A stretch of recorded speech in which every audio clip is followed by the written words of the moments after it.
नमस्कार. श्री स्वामी समर्थ. सगळ्यांना शुभ सकाळ. आणि आम्ही सकाळी सकाळी आलो होतो आता शेतामध्ये, आणि शेतामध्ये आज बडवायचं आहे आम्हाला तीळ.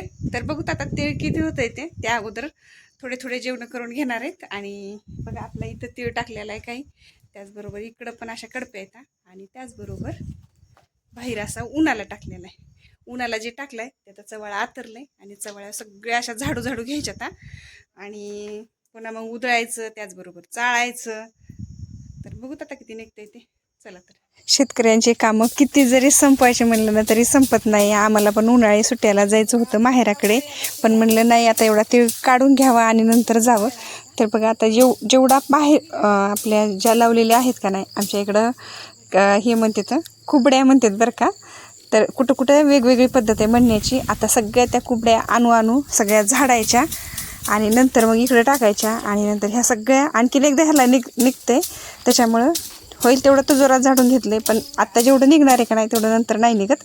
आणि उन्हाचा चटका म्हणताल तर 9पासूनच ऊन भरपूर असं चालू झालं आहे, आणि आता सध्या ऊनच चालू झालं आहे.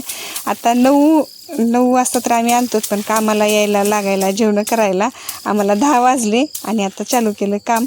तर बघा सध्या तर असं म्हणजे चांगला वाळला आहे, तर जास्त काही नंतरच्या ह्याला निघणार नाहीत. आणि आता आपल्या एवढ्या अर्ध्या निम्या झाल्या आता, आणि ह्याच्यामध्येच आज आपला दिवस जाणार आहे. आणि शेडमध्ये आणखी दुसऱ्या आहेत त्याला आता नंतरच्या दिवशी. तर बघा एवढा रमणा निघायला, आणि आता एवढ्या रमण्यातून आपल्याला तिळ स्वच्छ करायचे. तर भरपूर वेळ लागला आम्हाला नीट करायला हे ते.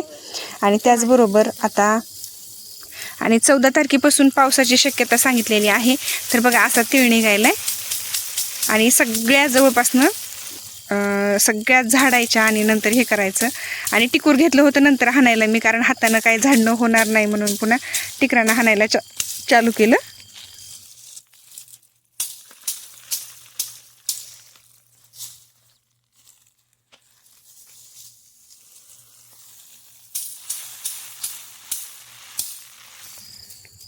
आणि इकडं इतकं ऊन लागत होतं, आणि आम्ही भरलं होतं हौदामध्ये पाणी भरल्यानंतर त्याच्यावरनं पत्र झाकायला आहे. तर ते झाकलंच नाही आम्ही. तितक्यात जाऊन बसलं त्याच्यामध्ये कुत्रं, पाण्यानं पाणी सगळं घाण केलं आणि बसलं त्याच्यामध्ये, आणि तेच भिजून इकडं आलं होतं.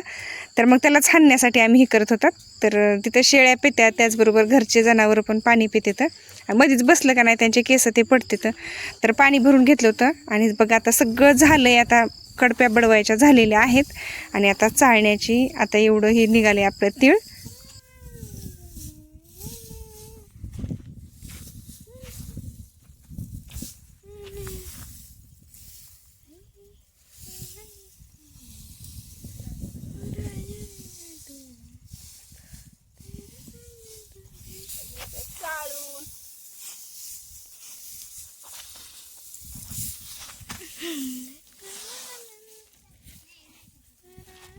आता चाळायचं पुन्हा उठवायचं.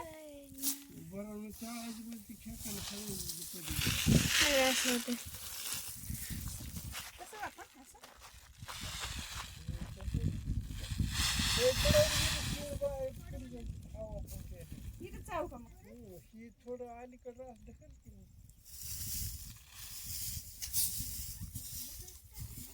घेऊ का इकडं आता सगळे.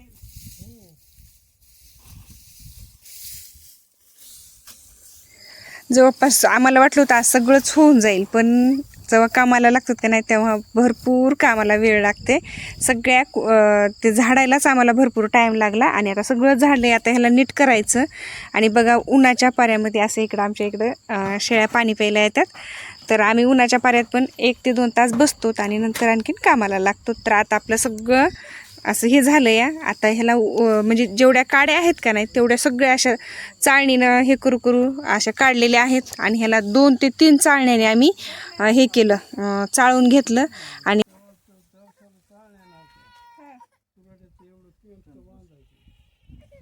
आताची तरी काहीच बेजारी नाही.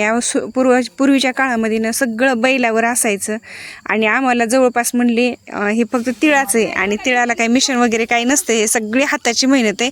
आणि त्याचबरोबर मला हे सांगायचं, जसं आपण तीळ पेरला होता का नाही तसं कसलीही फवारणी केलेली नाही. त्याला फक्त पेरला, नंतर खुरपणी, आणि वेळच्या वेळेला पाणी दिलेलं आहे. आणि हे जर तीळ आपण म्हणतो ना बिना फवारणीचा तीळ आहे, आणि एकदम एकदम असा पांढरा शुपट निघाला आहे. कसलंच त्याला पाऊस झाला नाही, पाणी लागलं नाही काही नाही, तर खूप चांगलं पांढरा शुपट असा तीळ निघाला आहे आपला. तर बघा तुम्ही किती पांढरा शुपट तीळ आहे. आणि एक म्हणाल तर ना आता किती बी केलं ना आपल्या काळ्या आईच्या पोटातूनच आपलं कोणतं पण धान्य निघतं या, तिची तर थोडीफार माती तर जाणारच, कारण उपटीत आणि हे ते भरपूर काळजी घेतली आहे. पण थोडी का होईना मातीचा खडा असेल, बाकी काहीच नाही. पाला लई थोडा असेल त्याला फटकून हे ते सगळं निघते. आणि मला हे सांगायचं आहे की पूर्वीच्या काळीनं भरपूर कष्ट होते. हे सांगत होते की आम्हाला करडीचं जरी खळं करायचं म्हणलं ना खूप बेजाऱ्या व्हायच्या. महिना ते 2 महिने आमचे खळेच चालू राहायचे आणि तितक्यातून पण मालाला भाव काहीच नसायचा. आणि नंतर एक फक्त कष्टातच जायचं. भुईमुगाच्या शेंगाचं म्हणा, आपलं तीळ म्हणा, आणि पण तेल हे ते ना असं आपल्या घरच्या घरी म्हणा घना गाळतो ना आपण, असं कुणाला माहीत पण नसेल. असा बैलानं पूर्ण तेल बैल फिरवायचे आणि नंतर बैलाच्या ह्याच्यातून तेल येणार, असं तेल यांनी खाल्लेलं आहे. आणि खूप काय सांगत होते. आता तरी कष्ट कमी तर शेतामध्ये जिथं तिथं यंत्रणा निघाली या, त्याच्यामुळं तुमचं बरं आहे. आमच्या वेळेस आम्हाला सगळं कष्टामध्ये जात होतं. आणि खरं त्यांनी भरपूर कष्ट केलेले आहेत म्हणून आपल्याला कुठंतरी त्या कष्टाची जाणीव आहे. आणि ते सांगतात तसंच आम्ही करतो आणि आपल्याला खूप अनुभव आहे. त्याचबरोबर घरचं बी म्हणाल तर आई पण खूप सपोर्ट करतात.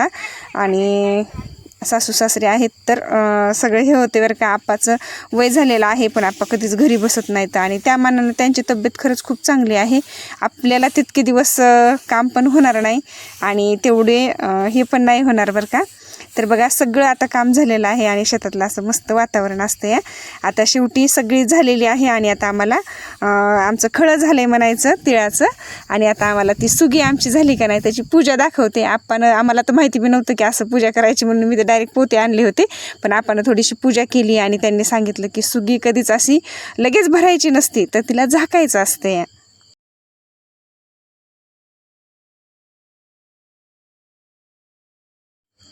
आणि तिच्यावर झाकल्यानंतरच आपली कोणती पण सुगी असं झाकून ठेवायची. थोडं का होईना एखादं हे झाकून ठेवायचं आणि नंतर हे करायचं. तर आता आमचा सगळा सकाळपासून जे काही तिळ आहे का नाही ते सगळा स्वच्छ झालेलं आहे. आम्ही 2 चाळण्याने चाळला आहे आणि आता पोत्यामध्ये भरायला चालू आहे. आता जवळपासनं आम्हाला म्हणजे मोटरसायकलवर जातील असे पोते भरायचे तर छोटाले आणि ते गाडीवर नेऊन टाकायचे घरी.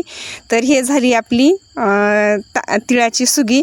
आपण म्हणतो ना तिळगुळ घ्या गोड बोला, त्याच्या मागे कष्ट भरपूर असते. तर आणि कोणत्या पण आपल्या शेतामध्ये जर कोणतं जरी पीक घेतलं तर त्याच्यामध्ये असेच कष्ट येतं. शेतकऱ्याचा म्हणजे खूप कष्टाचं जीवन आहे बरं का. त्यांना थांबाय पण जमत नाही, ऊन म्हणून जमत नाही, पाऊस म्हणून जमत नाही. आता हे सगळं झालं की आता सगळं रानाचे आपल्या नांगरून घ्यायचं आहे. आणि आता तरी पण 2 दिवस आणखीन शेडमधला तीळ राहिला आहे आणि एवढा तीळ आपल्याला सगळा भरून घ्यायचा. पावसाच्या अगोदर झाला आहे आणि आता 2-3 दिवसानंतर पाऊस सांगणार आहे. तर त्याच्यामुळे त्या तिळाला काय होते की पण हे तीळ तर आज झाला. खूप आम्ही उन्हा देखील थांबला नव्हतात, कारण तिळाला काही होऊ नये. आणि एकदा जर पसारा आपण सगळा बाहेर टाकला आणि त्यातून जर पाऊस आला तर मग खूप अवघड होतं आहे. त्याच्यामुळे जास्त उन्हात तानात सगळं लेकरांना हे ते बेजार केलं आणि सगळं जिथले तिथं लावून टाकलं. इकडं कडप्या म्हणजे ज्या झाडलेल्या आहेत त्या पण सगळ्या लावून ठेवल्या आणि त्याचबरोबर इकडं आपलं सगळा रमणा पण काढून टाकला आणि नंतर ते सगळं असं भरायला पण चालू केलं.